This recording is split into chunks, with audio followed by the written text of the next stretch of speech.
Renowned artisans and young apprentices came together to showcase their creations. Among the exhibitors was Samuel Parker, a master carpenter known for his intricate furniture. He presented a series of pieces that blended traditional techniques with a modern twist, reflecting the transitional nature of the era. Visitors were captivated by Parker's skill in transforming raw wood into functional works of art. In 1918, as the world was recovering from the horrors of World War I, Camp Devens in Massachusetts emerged as a strategic military training center. In response to this challenge, military engineers proposed the use of electric loaders to optimize the transportation and handling of coal.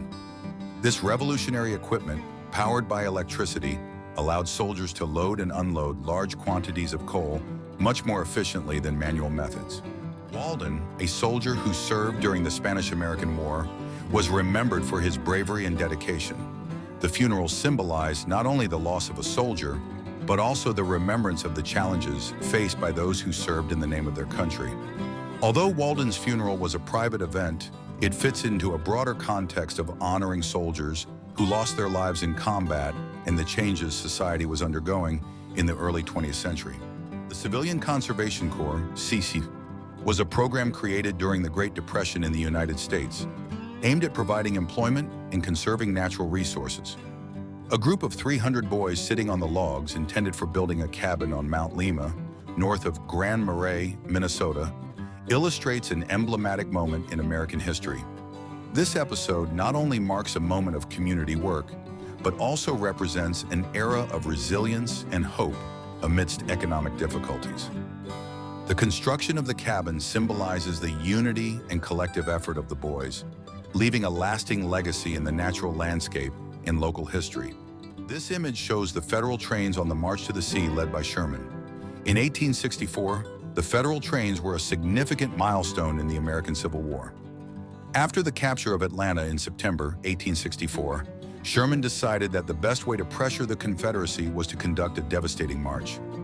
The march was not just a military maneuver, it also had a strong psychological component. Sherman and his troops ravaged agricultural infrastructure, burned farms, and destroyed property, aiming to undermine the morale of the Southern people and demonstrate that the war had direct consequences for daily life. The journey culminated in Savannah in December 1864, where Sherman delivered a famous speech highlighting the success of the campaign. Union officers on horseback at the top of Lookout Mountain, with General John Haskell King prominently featured in the center. General King led a brigade of regulars in Baird's division of Thomas's Corps during the Battle of Chickamauga. This image is a rare depiction of cavalry photographed at the majestic Lookout Mountain. Born in Michigan in 1820, King was commissioned in the regular army in 1839, serving in campaigns in Florida and Mexico. He remained in service until his retirement due to age in 1882. General King passed away in 1888 and was buried at Arlington National Cemetery. The photograph we see captures a moment from these turbulent times. In the image, the members of the Texas Rangers and River Guards are posed on the steps of a building, ready to face the daily challenges. Among the familiar faces are Dunk Wright, Ed Dubose Sr., Joe Taylor, Lupe Edwards, Benny Dubose, R.W. Aldrich, and Captain J.E. Davenport, key figures in the fight against crime and disorder on the border. The 1902 photograph, taken in St. Ignatius, Montana, offers a fascinating glimpse into a moment of daily life for a Native American family on the reservation. St. Ignatius, located in the heart of the Flathead Indian Reservation, was an important center for local tribes such as the Salish, Kootenai, and Pend d'Oreille, and the image depicts the traditional way of life of a family at the turn of the 20th century. The photograph showing a farmer plowing the field behind a mule team harkens back to a time when agriculture was predominantly manual, and rural labor was an essential part of daily life in many areas of the United States, especially in the early 20th century. In an era before large-scale mechanization of farms, the use of draft animals, such as mules, was a common practice. In April 1908, Maud, a work mule, became a local celebrity when she was suspended by a rope from a construction crane 10 stories above the construction site. It was an unusual way to draw attention to the building project while also showcasing the technological innovations in construction at the time. The idea of suspending the mule was a publicity stunt, a way to capture the community's attention and highlight the grandeur of the new project rising in downtown Knoxville. The image shows an East German soldier, in full disobedience of direct orders, helping a young boy cross the Berlin Wall so he could reunite with his family on the western side. The story behind this photograph is deeply moving. The boy, separated from his family due to the sudden construction of the wall, was desperately trying to cross the newly created border to be with his relatives in the western sector. In the photograph, we see Grayson Forsyth, only 7 years old, on the right, George Goodell, 9 years old, in the middle, with a badly cut and bandaged finger, and Clarence Goodell, just 6 years old, on the left, helping his brother. They are standing on a dirty floor covered in fish refuse with sharp knives in their hands, cutting fish for the canning process. Child labor in the fish canning industry was not uncommon at the time.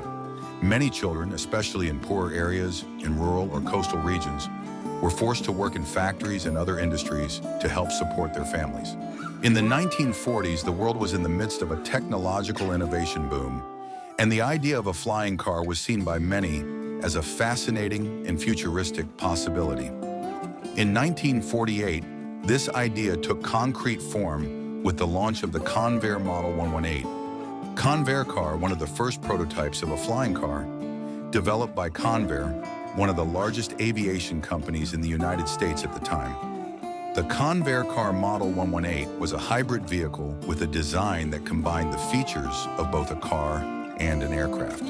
It had a regular automobile body with a gasoline engine, but it also featured retractable wings and a propeller engine at the rear, which allowed the vehicle to be lifted off the ground and fly. Mickey Mouse's first appearance in the Macy's Thanksgiving Day Parade in 1934 marked the beginning of a long and historic tradition that continues to this day. The Mickey Mouse balloon, created by Tony Sarg, was an innovative moment for the parade, showcasing the magic of Disney animation and linking the character to the spirit of the holiday season. Over the years, Mickey's role in the parade became firmly established, and his presence remains a key part of the Thanksgiving celebration in the United States, representing not only the joy of the event, but also the lasting legacy of a character that has brought happiness to generations of people.